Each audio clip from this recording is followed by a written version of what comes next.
Sir, I need to see some ID. We've had reports of suspicious activity in this area. I'm sitting on a bench reading a book. What's suspicious about that? Do you have identification or not? I'm a psychiatrist at the hospital across the street. I eat lunch here every single day. I don't care if you're the president. ID now. Is it because I'm black?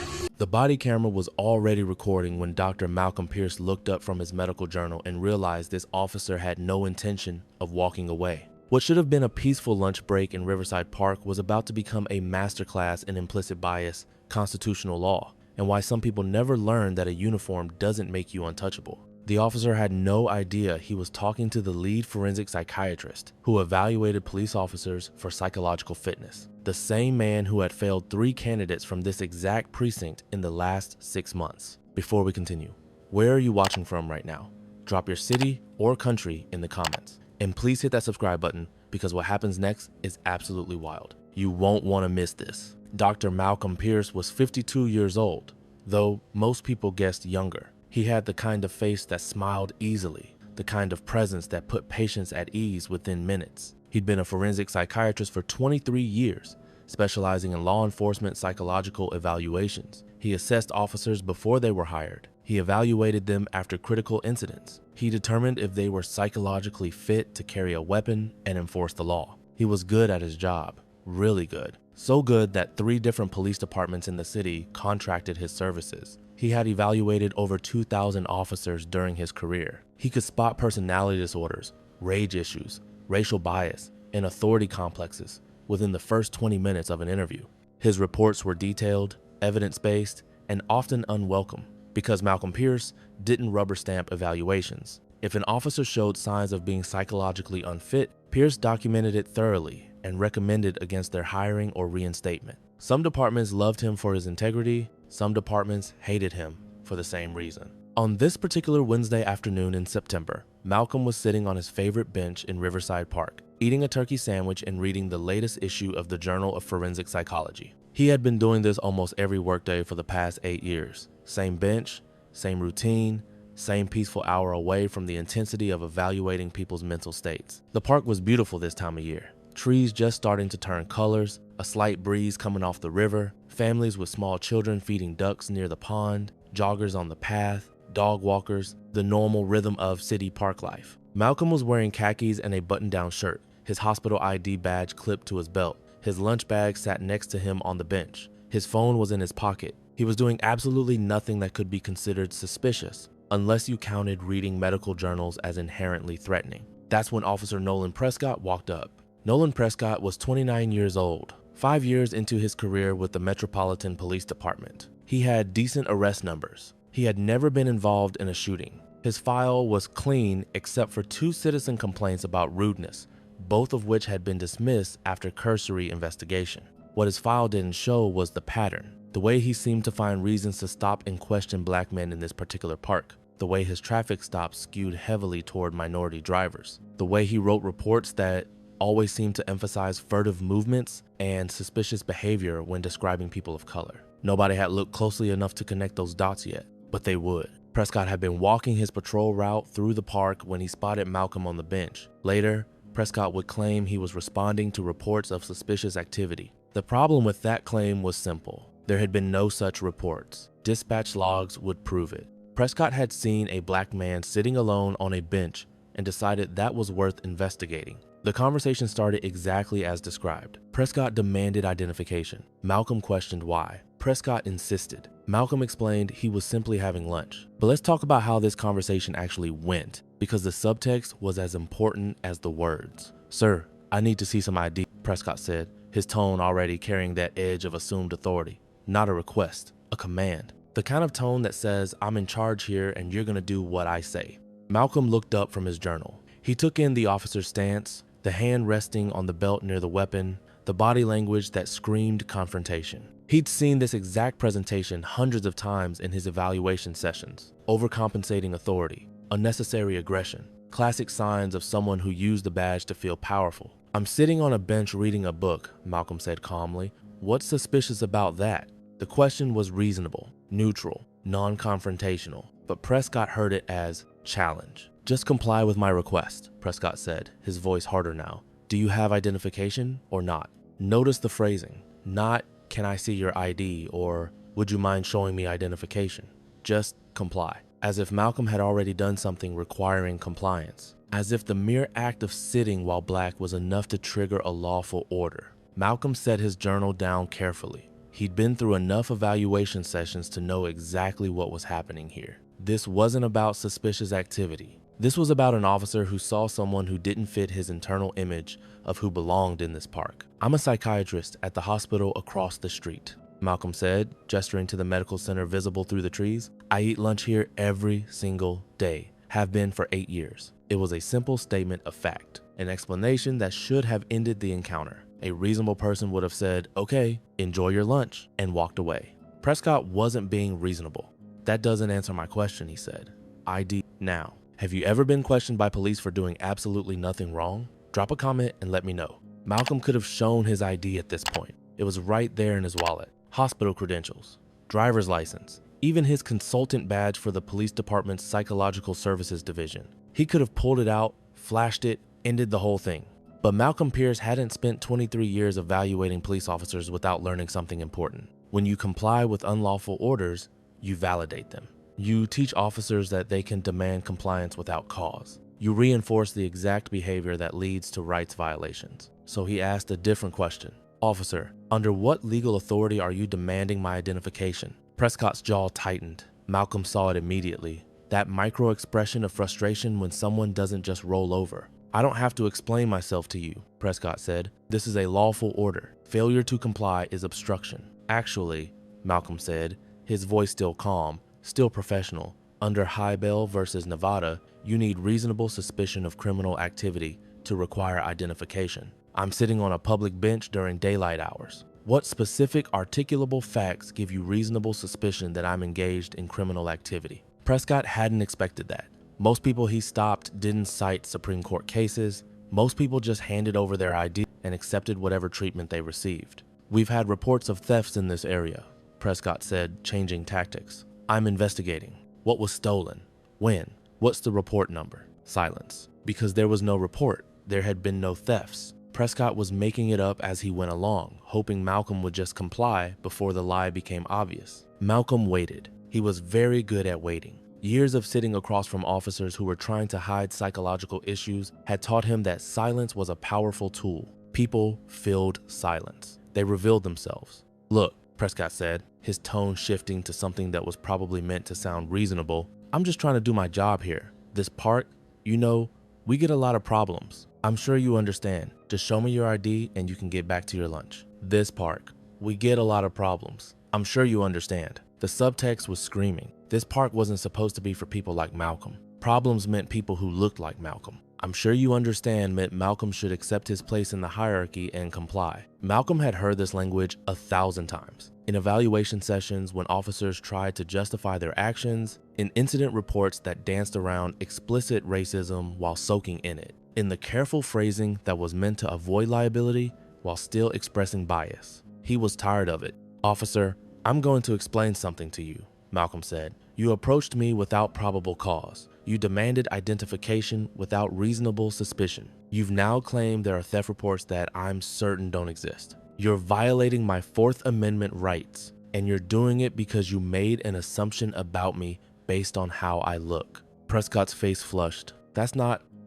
This has nothing to do with what? Malcolm asked quietly. What were you about to say? Prescott stopped himself. But they both knew what he had almost said. This has nothing to do with race. The denial that every officer makes when they're caught profiling, the reflexive defense that proves they know exactly what they're doing. What's your badge number?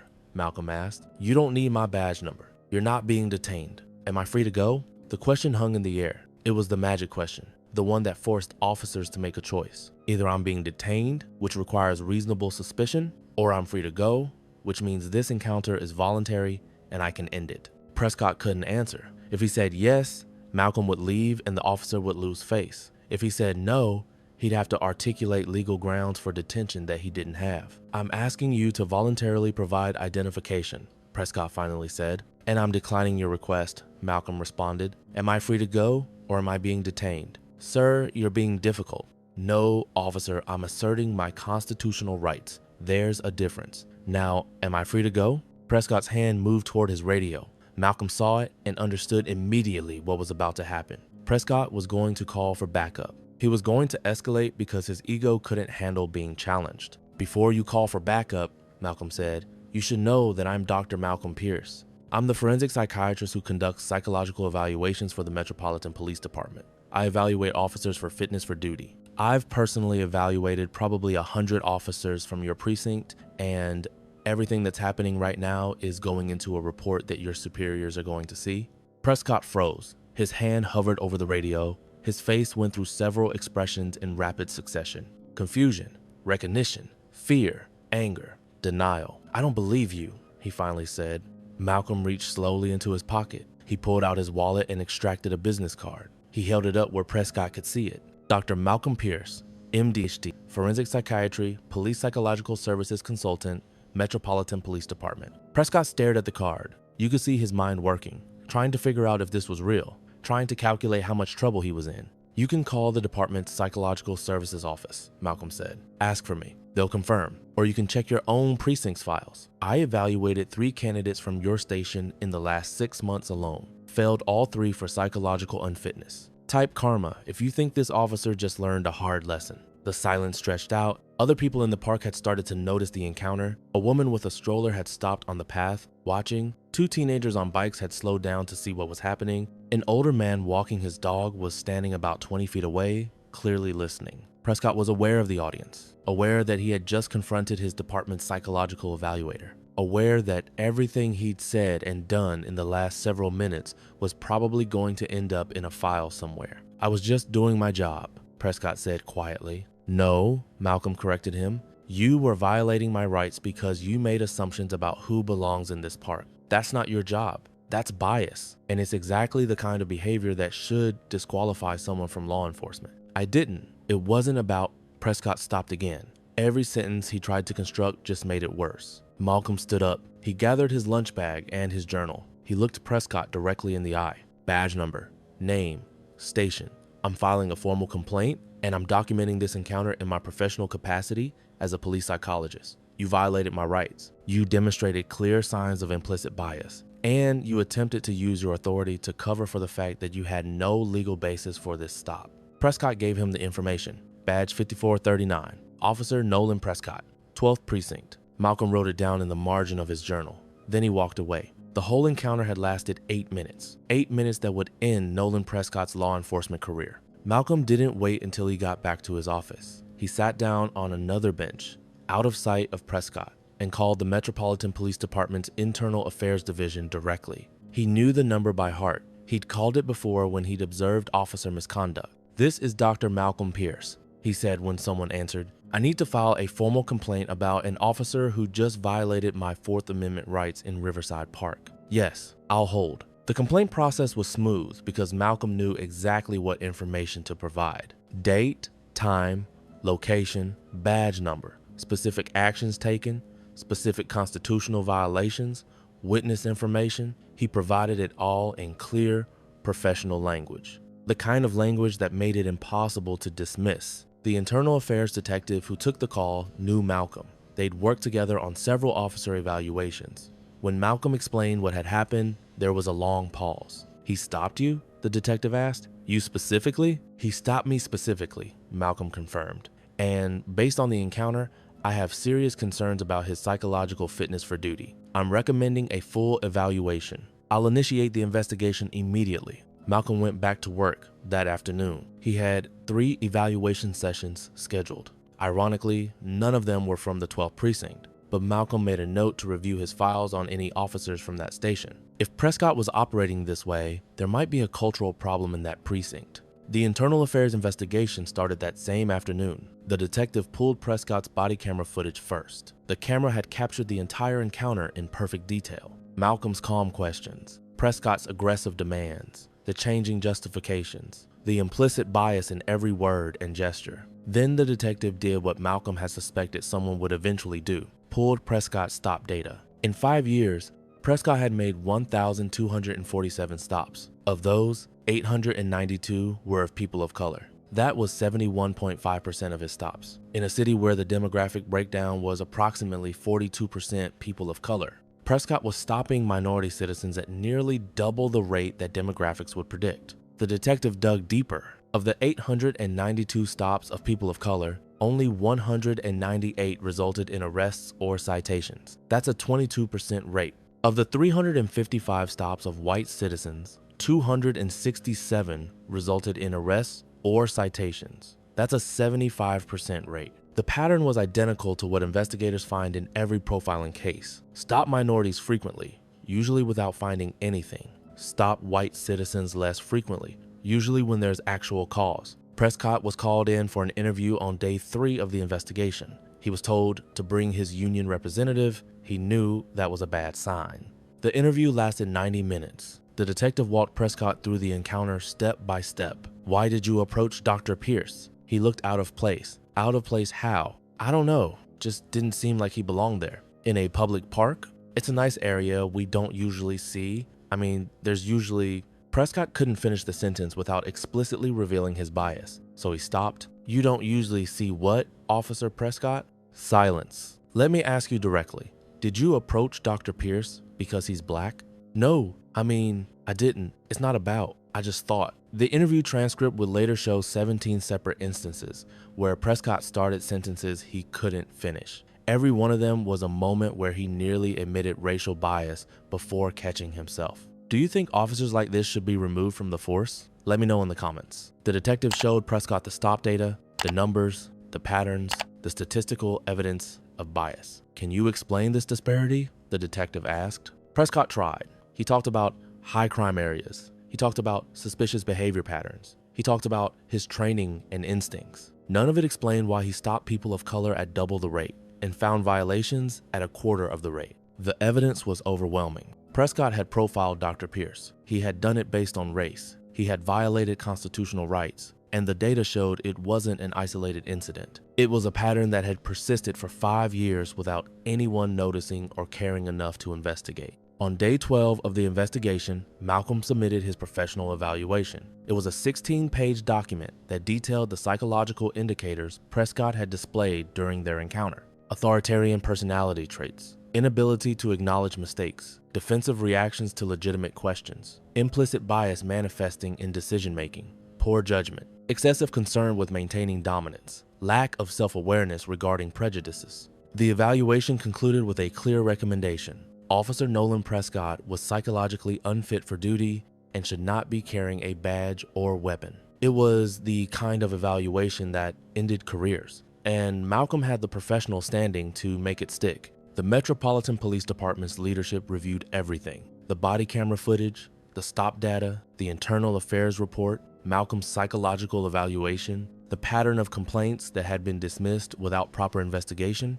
They had several options. They could give Prescott additional training, they could reassign him, they could suspend him and hope it blew over, or they could actually hold him accountable. For once, they chose accountability. Officer Nolan Prescott was terminated on day 28 of the investigation. The termination letter cited multiple policy violations, pattern of discriminatory behavior, violation of constitutional rights, and psychological unfitness for duty per the evaluation of the department's consulting psychiatrist. Prescott appealed. His union fought hard. They argued that Prescott had made a mistake, that he deserved another chance, that termination was too harsh. The appeals board reviewed all the evidence. Then they asked Prescott's union representative one question. If we reinstate this officer and he violates someone's rights again, are you prepared for the department to be sued for millions because we ignored clear evidence of a pattern? The union representative couldn't answer that question the way Prescott needed him to. The termination was upheld, but Malcolm wasn't done, because the encounter in the park wasn't just about Prescott.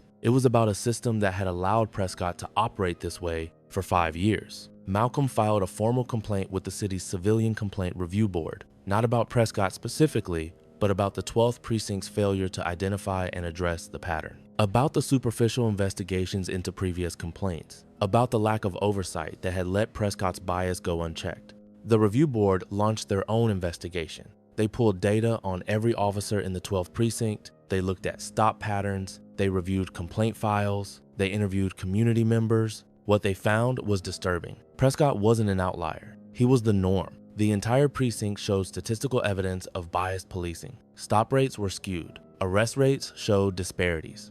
Use of force incidents were concentrated in minority neighborhoods. The precinct had a culture problem, and Prescott was just a symptom. The review board issued a scathing report. They called for the precinct commander to be replaced. They demanded new training protocols. They required independent monitoring of all stops. They mandated data collection and quarterly reporting. The police union called it an overreach. The community called it long overdue. The city council, facing pressure from civil rights organizations and the threat of federal intervention, sided with the review board. The reforms were implemented over the next 6 months. Some officers resigned rather than work under the new scrutiny. Some adjusted their behavior. Some kept doing what they'd always done and found themselves facing discipline for the first time in their careers. Type finally if you think these changes were necessary. Malcolm continued his work as a forensic psychiatrist. His encounter with Prescott became a case study he used when training new evaluators. He showed the body camera footage in presentations about implicit bias and officer psychology.